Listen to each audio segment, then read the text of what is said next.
Hey everyone, something different today. I don't have my face on camera and I usually talk about the game as it is, but today I actually wanted to talk about something really interesting. Now I'm not going to start making YouTube videos on Evocati leaks and new patches every single time there's a change, because I don't think anyone cares about the slightest difference in a decimal point every 10 minutes. However, there is a reason I want to do this video today about the new and hopefully coming soon ships to Star Citizen. Well, I say ships, one of them is actually a car and one of them is a ship. But I'll get to that in a bit. The first thing I'm going to talk about is the already confirmed and widely available now, thanks to Evocati testing, Grey Cat R.O.C, which is basically a mining vehicle. Now, I don't know why this exists. People like the idea of it, I'm not a fan. However, I can see why it's important to have something like this in general. What I mean is I don't know why it exists now. At the moment, the way mining works is that you have mining nodes, and these are like rocks that spawn in small clusters, pretty much on any planet.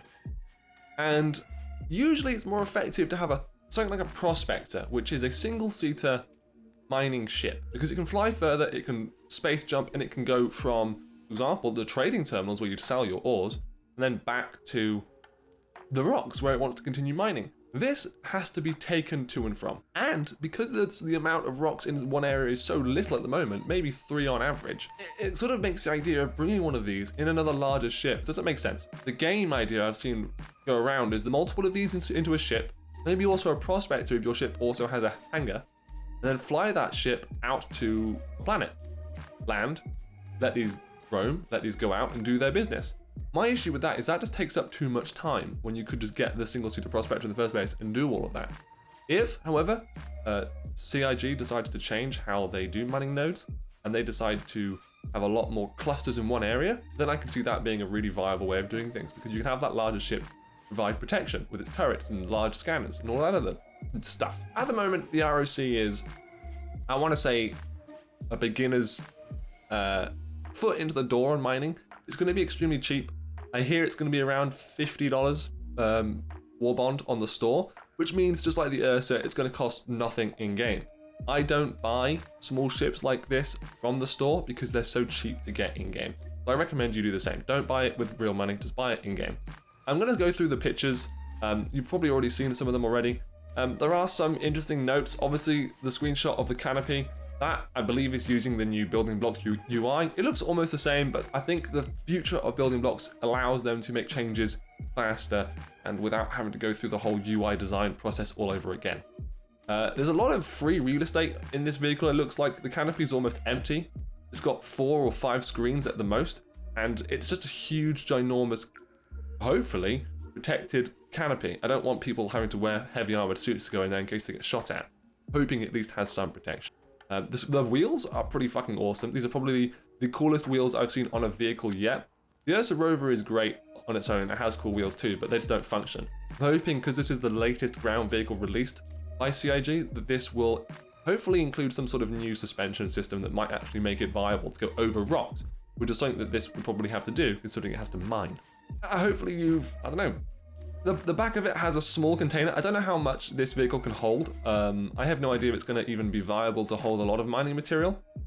Someone has told me that it, along with this introduction of the R.O.C, there's also a new mining node. I don't know anything about that, but hopefully, if that is the case, it's sort of bespoke to this sort of size, and it means you can have a lot more of it, and the value will still be there. Really, this vehicle just reminds me of one of those off-road dune buggies. It's pretty cool. It's a bit like a space sort of moon landing aesthetic to it, a moon rover aesthetic. Anything more than that, and again, I don't know. It's not my personal favorite. I don't know why it's coming in right now. I'm glad that something cool is coming in for people that are interested. I am just not as interested in this as I am our next subject, and that is the brand new concept ship from Robert Space Industries. This is the Odin. The Odin, it's difficult. I'll put it up on the screen. I actually made a post, a Spectrum post, about a ship hypothesis identical to what this Odin seems to be. And that ship hypothesis, that ship theory, that's my design of a ship, is something that I've wanted for a really long time. Something that's all powerful, it's all about strength and dealing damage, but it doesn't have all these amenities like a med bay and cargo space and a hangar. It's just built to destroy. The Polaris is kind of like that, but unfortunately, as I've heard, the Polaris is going to be built a bit more like a glass cannon, and it will deal lots of damage, but it won't be able to take much. To me, that doesn't make sense. Why would you do that? Why would you design a ship like that? This Odin, the RSI Odin, which I believe is what its name is looking to fill that design gap in my mind. Now, this is a 3D model that someone on the STAR-HZFW and Leaks page has actually taken the time to model itself. I wasn't expecting a ship like this to come out anytime soon, which is why when I heard about an RSI gunship, I made that Spectrum post hypothesizing my own idea of what I would like a gunship to be. This is almost identical to that. It's all about offense. It's supposedly heavy armored, comes in a little bit shorter than the Hammerhead. So it's a little bit shorter than I thought it would be in general, but it's RSI. They have the Bengal carrier. You don't need to have anything, bigger than that. And they already have the Polaris. So it makes sense to have it fit into this sort of medium large sort of area of ship size, with the 890 jump being large, the Hammerhead being just on the tip of the beginning of large.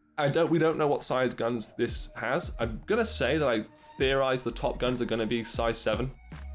They're gonna be something big. They look massive. They look scary as all hell. I have no idea what the designers were thinking when they designed this in terms of balance, but I'm hoping there is something about it which isn't just has to be there for the sake of it being easy to destroy. I don't want them to always think about balance when they implement ships. This ship will get taken out by torpedoes. I can see it coming. I know that it's heavily armored. In fact, it's so heavily armored that the broadside cannons, yes, it has broadside cannons, not that you can see them, actually are encompassed in their own shielded protection. This here is a flap. These metal, I assume, shielded, strong armored flaps lift and reveal a turret underneath. That is what's been said in the Leaks Discord, and that is probably what the hypothesized theory is for these things. It's why they've been designed like that. It's incredible. This ship to me is my dream come true. The idea of just being able to pull up into a fight and scare someone, silly, just being like, oh shit, that is dangerous, get out of there. Sort of like a Star Destroyer. I don't want a Death Star. I don't want to have a small hole in my design that blows everything up. Rogue One did do a good job. I liked Rogue One was a good film, okay? I liked what they did. But the Star Destroyers have always come across weaker than they should be in the films, especially in the latest ones. My God. This to me looks like what I want a Star Destroyer to be. It's all about offense, it's all about getting into a fight and dealing damage, and just doing its job. This is going to be there to destroy fighters, to take out an entire array of a squadron. It's designed for that purpose. This ship, I hope, is going to be the reason why the Polaris comes in later, the reason why the Idris's front gun has to be used. I hope that ships like this aren't fast and aren't very maneuverable. They don't need to be. It's supposed to just come out on the side and shoot, with its broadside cannons. It looks like it's got a bit bigger cannon on top. I'm hoping the broadsides aren't just size 4, hoping they're larger.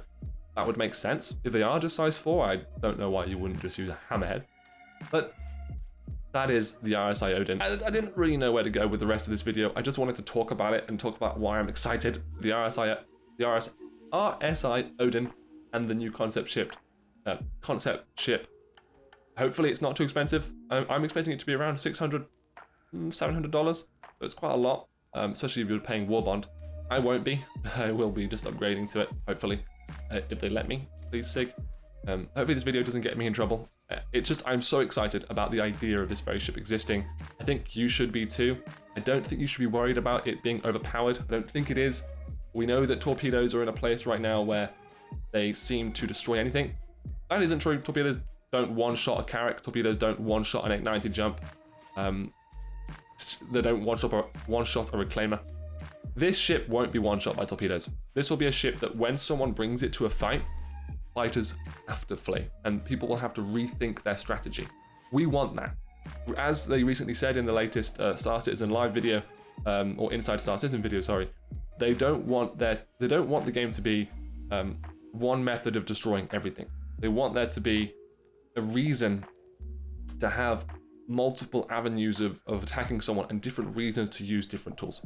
When this ship shows up, I imagine fighters to flee. I imagine it will force them to retreat and bring out their retaliators and bring out their eclipses. Because this ship won't be able to hit an eclipse. If that eclipse stays on stealth and stays within that 8,000 meter distance for lock-on, this will not have a chance at seeing it, and it will be taken out. That's good. That's not unfair. That's what you'd expect. You wouldn't bring this to the fight straight away. You'd bring this to the fight when you know that what you're fighting is a lot of small, annoying, aggressive pilots. It's sort of like what the Redeemer is supposed to be. The Redeemer is Aegis's gunship, but that looks to me more like a Vanguard alternative with more guns, almost like a patrol ship. Lots of turrets again, some pilot-controlled guns. This doesn't have any pilot-controlled guns. I don't even think it's going to have missiles, and that's good. All of it is good. All of what I've heard about this ship, even just this basic white box concept, to me, it's extremely exciting. I am very excited to see what this ship brings to the game. Hopefully, fingers crossed, they brought the R.O.C out. I'm hoping this comes out in the next couple months, maybe next month, maybe during 3.10. I really don't want to wait a year for this ship to come out. My theory is that the reason they're making this ship is to have a sensible reason to bring in their other big ships, like their Polaris and things like that. Because if the Polaris were to be introduced now, it would be overpowered. It is fast, it has torpedoes that literally could one-shot anything that we currently have, and it has the range to do so. This ship will hopefully bring reasons to have those other ships come in later on. Things like the Kraken as well. This will be an aggressor to the Kraken. This will be a reason for the Kraken not to just sit down and steal and do nothing. This will be the new Org ship. This will be the new ship I think a lot of Orgs will own. This is probably going to be one of the most common ships to see around. I wouldn't be surprised if the police start using this more than the Hammerhead. It makes sense for as us, as players, as citizens, grow into being able to access new and scary ships, the police also become able to access new and scary ships. I wouldn't be surprised if the police start accessing Polarises when they come out. Or Idrises. Jesus, that would be terrifying. Or maybe not the police, maybe the Navy. There's reasons for that, and I'm excited. Maybe I've gone on a rambled quite a lot. Hopefully you enjoyed this new, different way of me doing videos. I don't want this channel to become just making videos for the sake of it. I want my videos to be of a decent quality, or at least provide some sort of discussion, so it's not just you watching me. I like feedback. I want to hear what you think about the ship. I want to hear what you think about the R.O.C. I want to hear about what you think this ship should be if you don't like what it is right now. Maybe there are changes to it you would make. Maybe you think it's too unfair. Maybe you don't. Maybe you're on the same line of thinking as I am. All I know is I want to know what you think, and I want to keep videos like this to talking about things that make a huge impact. I will be making a discussion video on 3.10 and the flight mechanics when I test them, as well as new weapon balance testing, so look forward to seeing that. And if you want to catch me live when I found out about this, for example, you can do that over on Twitch. Twitch.tv/Studiomeister, spelled the same way it is here on the channel. Thank you guys so much for watching. I'll see you all next time. And again, if you want to actually catch me live, I should be live right now after you watch this video on Twitch. About to buy 600i with in-game cash. Crazy, I know. I'll see you there.